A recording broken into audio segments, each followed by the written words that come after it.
जय हिंद दोस्तों home guard के जितने भी फॉर्म भरने वाले अभ्यर्थी हैं उनके मन में कुछ सवाल आ रहे हैं। सबसे मेन सवाल ये है कि होम गार्ड की नौकरी कितने साल बाद करने के बाद हम यूपी पुलिस कांस्टेबल के एग्जाम में एलिजिबल होंगे। दूसरा, कितने परसेंट वैकेंसी रिजर्व रहती हैं।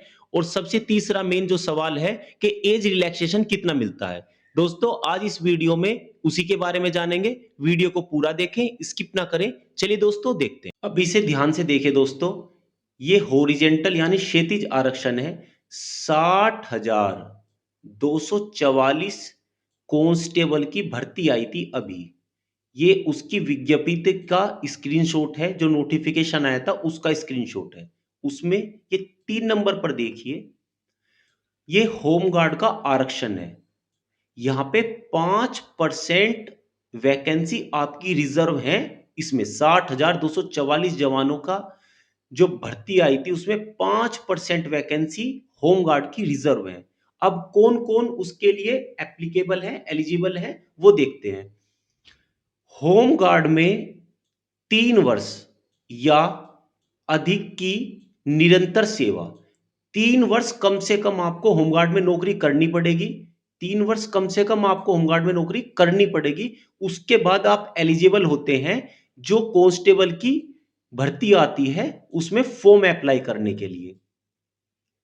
और इसका जो सर्टिफिकेट बनता है वो जिला कमांडेंट के यहां से बनता है। ये पॉइंट देखिए 5.8, राज्याधीन सेवाओं में कार्यरत कर्मचारी, यानी बात होमगार्ड की हो रही है तो होमगार्ड की करेंगे। उसमें जो एज छूट मिलनी है, आयु की सीमा जो है वो 5 वर्ष की छूट प्रदान की जाएगी। अनुसार अधिकतम अधिकतम आयु सीमा में 5 वर्ष की छूट प्रदान की जाएगी। आयु में छूट चाहने वाले राज्याधीन सेवाओं में कार्यरत कर्मचारियों द्वारा प्रस्तुत किए जाने वाले प्रमाण पत्र प्रारूप 5 के अनुरूप निर्गत होना चाहिए। यानी आप ये बिल्कुल कंफर्म कर लीजिए कि आपको जो छूट मिलेगी वो 5 वर्ष की मिलेगी। 5 साल की आपको छूट मिलेगी होमगार्ड में, जब आप 3 साल उसमें कम से कम नौकरी कर लेते हैं। और दूसरा भी सुनिए दोस्तों, 5.9 जो पॉइंट है ये बहुत ध्यान देने वाला पॉइंट है। इसमें क्लियर लिख रखा है, मैं आपको पूरा पढ़ देता हूं एक बार। 2016 के अनुसार आयु सीमा में ऐसे अभ्यर्थियों जिन्हें विभिन्न श्रेणियों में आने के कारण आयु सीमा में छूट की पात्रता है, उन्हें केवल उसी श्रेणी के आधार पर आयु सीमा में छूट दी जाएगी जिसमें उन्हें अधिकतम आयु सीमा में छूट की अनुमन्यता है। उदाहरण इन्होंने दे रखा है।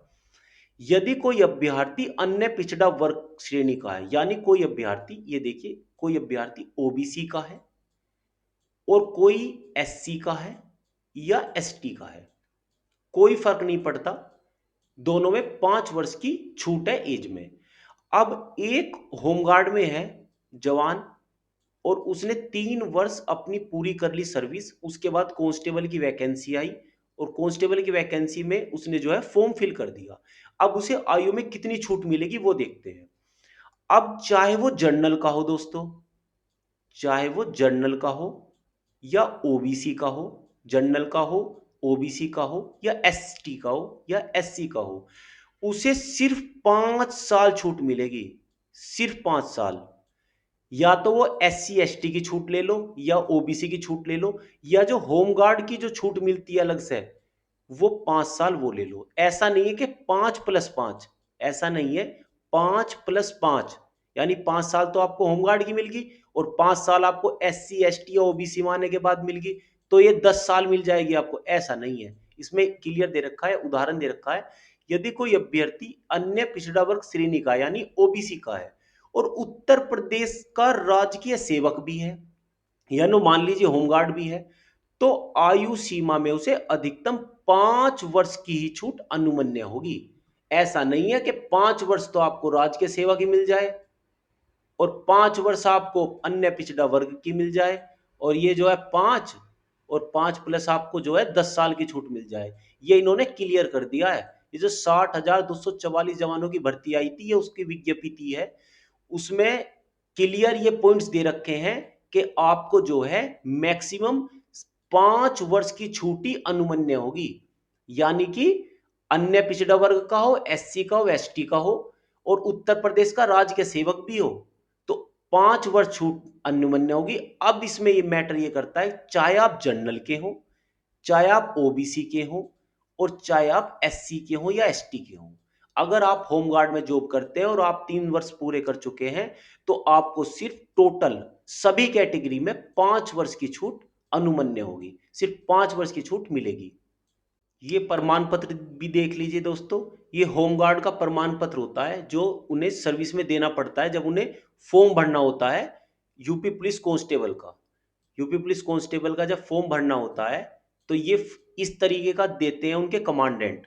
यह प्रमाणित किया जाता है, फला फला राज्य सरकार के कर्मचारी हैं जो वेतनमान फला फला के पद पर हैं, विभागीय कार्यालय के दिनांक से नियमित आधार पर सेवारत हैं। वो बताएंगे कि भाई इस जवान को 3 वर्ष यहाँ पे पूरे हो चुके हैं, 3 साल पूरी हो चुकी है सर्विस इनकी। ये सर्टिफिकेट पूरा आपका लगता है, और ये लगने के बाद वहां पे आप एलिजिबल हो जाते हैं फॉर्म भरने के लिए। कांस्टेबल का फॉर्म भरने के लिए आप एलिजिबल हो जाते हैं। अब आपके सामने ये मैंने बिल्कुल क्लियर कर दिया है, इसमें कोई आपको शंका नहीं होनी चाहिए कि 2023 का जो नोटिफिकेशन आया था उत्तर प्रदेश पुलिस कांस्टेबल का, जो 60,244 जवानों की भर्ती हुई थी, उसमें 5% होमगार्ड की सीट रिजर्व थी। कम से कम 3 वर्ष उनकी सेवा हो जानी चाहिए थी, और 5 वर्ष उन्हें छूट दी गई थी एज में। ये एज में 5 साल छूट दी गई थी। तो दोस्तों ये बिल्कुल आपके सामने तीनों पॉइंट मैंने क्लियर कर दिए हैं विद प्रूफ। अब आपके मन में कोई शंका नहीं होनी चाहिए। चलिए दोस्तों, अगली वीडियो में मिलते हैं। वीडियो को लाइक और शेयर कर दीजिए। अगर आपको अच्छी लगी हो वीडियो तो मेरा चैनल सब्सक्राइब भी कर देना। जय हिंद दोस्तों।